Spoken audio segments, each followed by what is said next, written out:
I want you to imagine a plane that is about to take off at the airport. The weather is fine, the sky is clear, the passengers are ready, and there seems to be no obstacle to make the flight. However, the plane doesn't have an internal security system, the wings of the plane aren't well attached to the fuselage, the tilt steering wheels haven't been tested and may fail to work in the air. Now, do you think that the good weather, the pilot's certification, or simply having an airplane is enough to take off and ensure a successful flight? What about the internal mechanisms and security systems of the plane?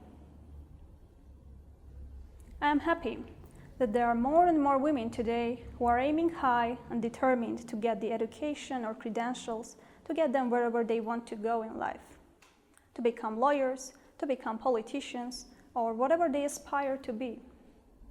But is good education, drive, or credentials enough to get them where they want to go in life? What about the internal factors that can come into play, like fear, self-doubt, or uncertainty? Today, I want to share a story. It is a story about fighting the fear of darkness through darkness, the fear of flying through flight. Similarly, this is a story about overcoming your fears, doing exactly the things you are afraid of. Like many women, my journey also actually began when I started putting myself in uncomfortable situations. I was born and raised in a typical Armenian town, typical community and family, where, as a rule, girls are raised to be future mothers. Like most girls, I was also encouraged to perform well at school, not to argue, to learn how to cook and do household duties. I was a very shy and humble girl who was even afraid to speak up. But then, something changed. I can't indicate one single event or dramatic moment when it happened. But when it did, I knew it, and I started working on myself. And so, my transformation began. It all started with a simple discovery. I could be respectful towards others while also knowing my own rights and having my opinions. I could debate and not shout while doing so. I could argue and not offend others. I could be modest and brave at the same time. Armed with this new knowledge, I realized that I had a simple formula to help me going forward.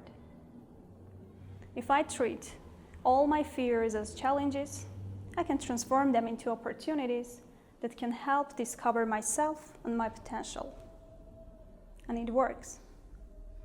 My first challenge was finding my own way at school to fight my constant anxiety and uncertainties over my abilities. I overcame it by becoming one of the most active students and finally the president of my school's student council. But I can't state that I was alone in this, because I had the support of my teachers and classmates who believed in me. My next challenge happened at university. New environment, new people, new fears, and even lecturers who said that whatever we learn, we would only need in the kitchen as housewives. But I'm glad that I never took these words seriously. Instead, I went ahead and co-founded a non-governmental organization with friends.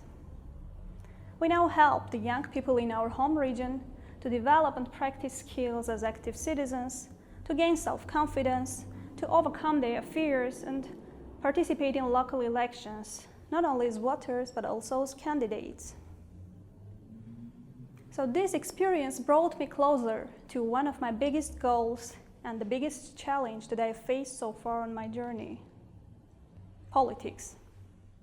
In today's times, people would say that politics in general, and politicians in particular, aren't really about people, but rather about self-serving ambitions. But I had a different concept of a political figure since my early childhood. The reason? My grandfather. Mijerita Khachatryan was a high-level politician during Soviet times, holding two positions. He was the first secretary of Tallinn Regional Committee, then head of a department in the Council of Ministers of Armenian Soviet Socialist Republic, Throughout over 20 years of his political career, he made many important decisions, while also successfully dealing with people from all walks of life. Despite his achievements, he never spoke about what he had done. He was never labeled with adjectives such as arrogant, selfish, or unfair.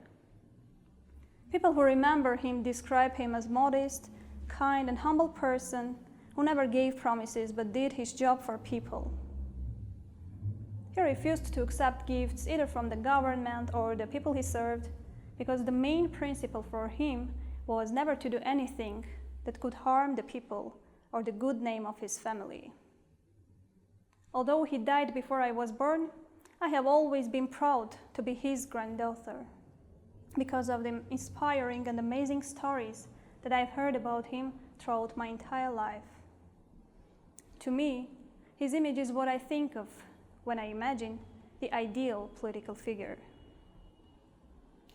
It will probably not surprise you if I tell you that my parents named my brother after him and always expected him to follow in his footsteps.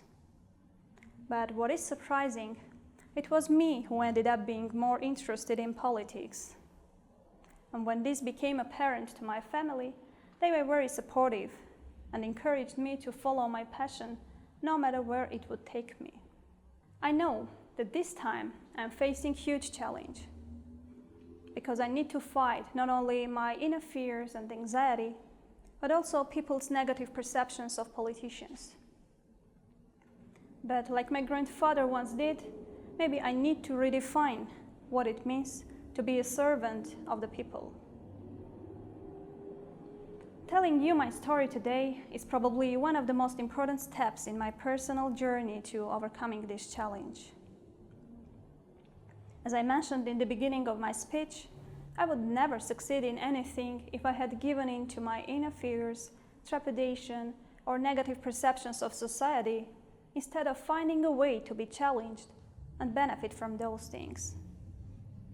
I know for sure that there are enough opportunities for me as a woman to be engaged and pursue all my dreams without the help of others.